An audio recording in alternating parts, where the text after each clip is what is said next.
Morning student, जैसा कि इसके आगे के क्लास में हमने आप लोगों को आंसर द फॉलोइंग क्वेश्चन बताया था, आज मैं आप लोगों को टिक द करेक्ट आंसर बताने जा रहा हूँ 7th क्लास के लेसन नंबर 1 का। तो ध्यान दें,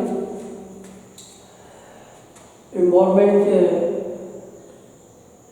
टॉपिक है, पार्ट है का नाम है एनवायरनमेंट मतलब पर्यावरण। पर्यावरण का एक्सरसाइज बना रहे हैं हम लोग, exercise of lesson number 1। Lesson number 1 में हम लोगों को एनवायरनमेंट पढ़ना है, इसका मतलब पर्यावरण होता है, और उसका हम लोग एक्सरसाइज बना रहे हैं। अब तक आंसर द फॉलोइंग क्वेश्चन जो क्वेश्चन नंबर 1 में था बना दिया गया है। अब क्वेश्चन नंबर 2 में टिक द करेक्ट आंसर है, इसको बना रहे हैं। Tick the correct answer means सही उत्तर पर सही का निशान लगाएं। तो यहाँ ध्यान से देखें, पहला क्वेश्चन है beach is not a natural, which is not a natural ecosystem, which is not a natural ecosystem। कौन प्राकृतिक पारितंत्र नहीं है। इसका मतलब हुआ कि प्राकृतिक पारितंत्र कौन नहीं है। तो ए में है डिजर्ट अर्थात मरुस्थल, 2 में है एक्वेरियम अर्थात मछली जहाँ पाल के रखते हैं वो स्थान, तीसरा है फॉरेस्ट जंगल। तो इसका आंसर है एक्वेरियम, क्योंकि यही प्राकृतिक पारितंत्र नहीं है। नेचुरल इकोसिस्टम एक्वेरियम नहीं है, जबकि डिजर्ट और फॉरेस्ट नेचुरल इकोसिस्टम है। अगला जो क्वेश्चन है क्वेश्चन नंबर 2, उसमें which is not A component of human environment, which is not A component of human environment मतलब मानव पर्यावरण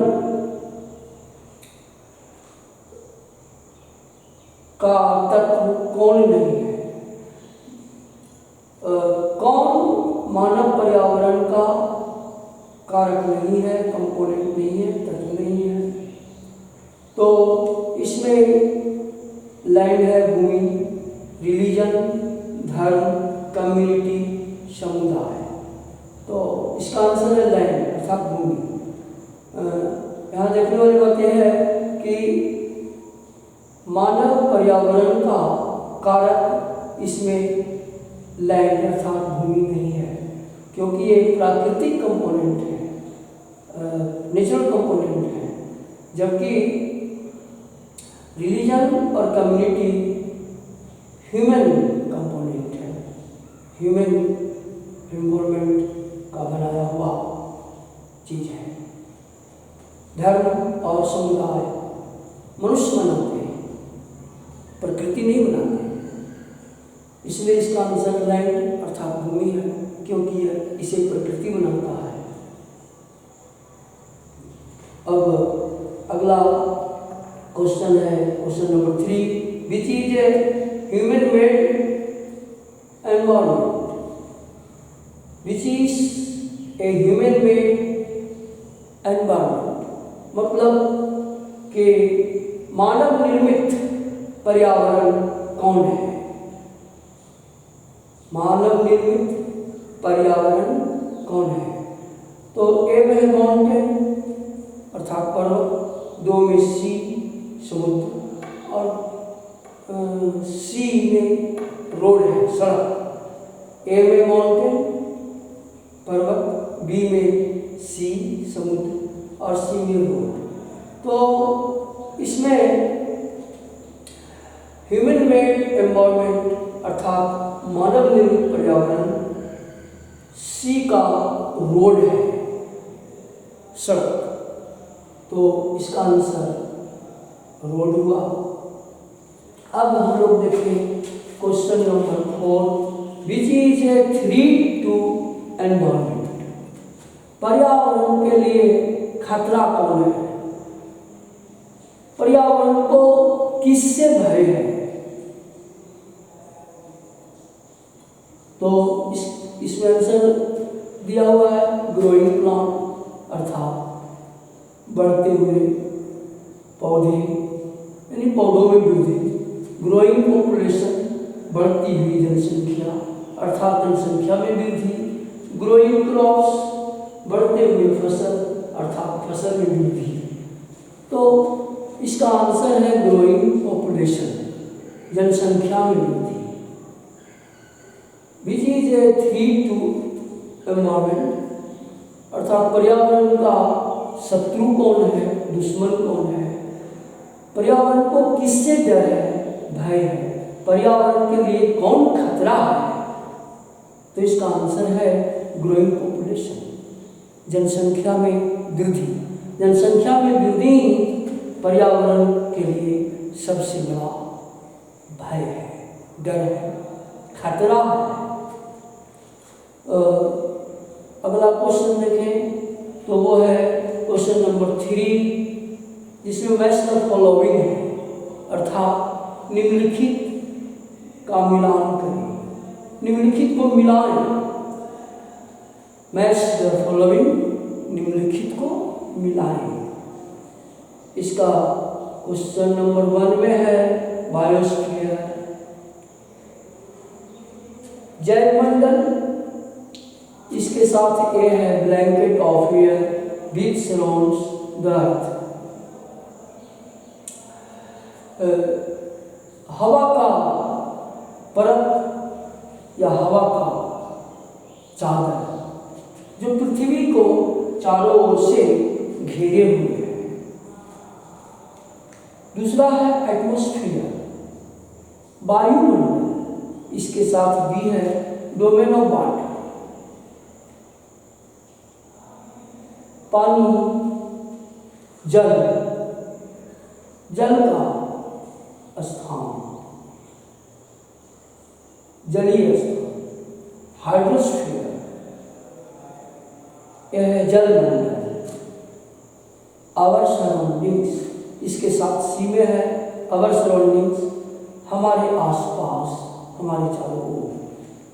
चौथा में है एनवायरनमेंट, और इसके लिए डी है narrow zone where land water and air interact. Narrow zone where land water and air interact, मतलब संकीर्ण क्षेत्र जहाँ भूमि, स्थल, पानी, जल, हवा, वायु एक स्थान पे पाए जाते हैं। अब देखिए इसका आंसर, तो आंसर में एक जो बायोस्फीयर है, वायुमंडल, उसका आंसर डी है narrow zone where land water and air interact. Biosphere means वायुमंडल। वायुमंडल का मतलब हुआ कि वैसा स्थान जहाँ भूमि, पानी और हवा साथ साथ पाए जाते हैं। दूसरा का जो प्रश्न है बायोस्फीयर, उसका आंसर है ए, मतलब blanket of air which surrounds the earth. Atmosphere, वायुमंडल। वायुमंडल का मतलब हुआ कि पृथ्वी के चारों ओर का वो स्थान जहाँ वायु है, यानी वायु से घिरा हुआ, हवा से घिरा हुआ, या हवा का चादर ओढ़े हुए पृथ्वी है, कंबल ओढ़े हुए। तो कंबल चादर क्या कहना है? अरे पृथ्वी जो हवा से घिरा हुआ है वो है एटमॉस्फेयर, वायुमंडल। तीसरा जो क्वेश्चन था वो हाइड्रोस्फीयर है। इसका मतलब होता है जलमंडल। हाइड्रोस्फीयर मीन्स जलमंडल। आंसर है बी, अर्थात डोमेन ऑफ वाटर, यानी जहाँ ऐसा स्थान जहाँ जल ही जल है, पानी ही पानी है। जहाँ पानी है, जहाँ जल है, वो हाइड्रोस्फीयर है, यानी जलमंडल है। जिस स्थान पे जल पाए जाते हैं वो जलमंडल कहलाते हैं। एनवायरमेंट, पर्यावरण। पर्यावरण चौथा नंबर पर क्वेश्चन था, जिसको मिलाना है सही, तो सी से मिलाएंगे। आवर सराउंडिंग्स, पर्यावरण का मतलब हुआ हमारे आसपास, हमारे चारों ओर की चीज़ें। आज हम के क्लास में यहीं तक, फिर आगे मिलेंगे तो बताएंगे। धन्यवाद। आप लोगों को किसी भी बात को समझने में दिक्कत हुआ हो तो आप मेरे मोबाइल नंबर पर फ़ोन करके मुझसे पूछ सकते हैं और अपनी दिक्कत दूर कर सकते हैं। मेरा मोबाइल नंबर है 91 026 42 088। 91 026 42 088 पर हमें आप अपनी समस्या को बता सकते हैं।